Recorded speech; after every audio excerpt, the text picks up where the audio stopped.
Good evening. A spring storm has lashed South Australia, leaving a trail of damage and causing widespread flash flooding.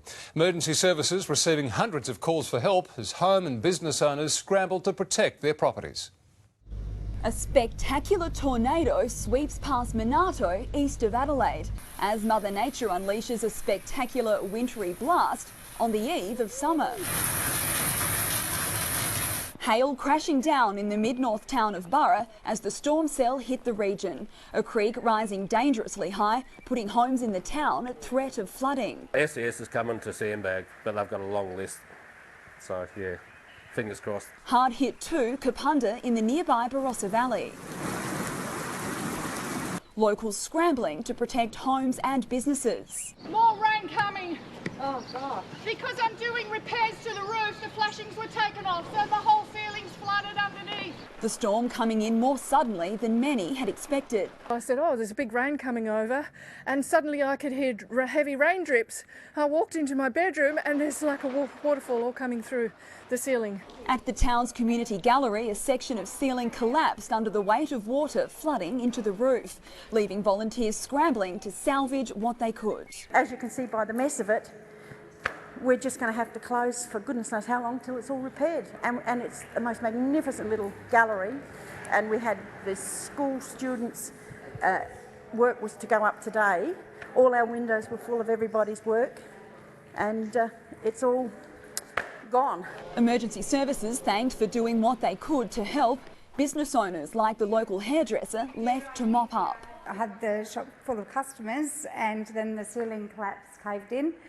Water just everywhere. The same storm system had rolled through the west coast yesterday, causing flash flooding in the heart of Port Lincoln. We're going under 3 to 5 inches of water throughout the store, even deeper through the back area and the drive-through sort of things. Water more than a metre deep out on the street. I did hear from the SES that they had a local pump that failed that normally helps to secure that area. At the local McDonald's, the only way was to float through. Flooding too has cut off roads across several outback areas. And with the storm came lightning, around 180,000 strikes lighting up skies across the state. The light show particularly impressive in Elizabeth and Gawler. Wow. Alice MONFRIES is live in BURRA with the latest. And Alice, it's not over. The threat of flooding remains tonight for some locals.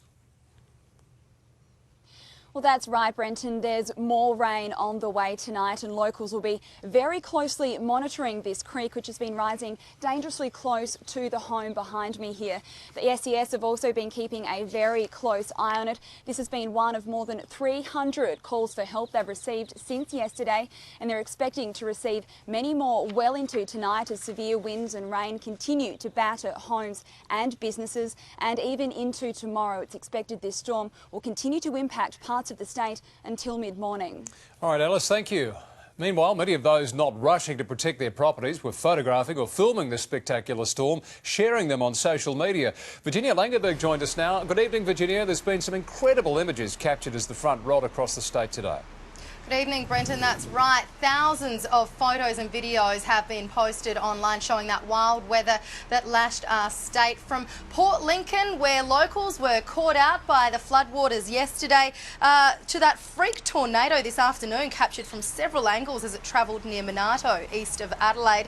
And it was a sleepless night for many across the state as thunder and lightning ripped through. A number of people were awake and armed with their camera to capture some of those 180,000 lightning strikes in the past 24 hours. Now, there was heavy rain today, but the biggest falls were recorded overnight. Port Pirie with a staggering 87 millimetres in a few hours last night. The mid-north as well as York and Eyre Peninsula with the highest totals. Now, that storm system is expected to linger over the Mount Lofty ranges into tonight and only clearing eastern parts of the state by mid-morning. But I'll have a closer look at what we can expect across the state tomorrow later in the bulletin.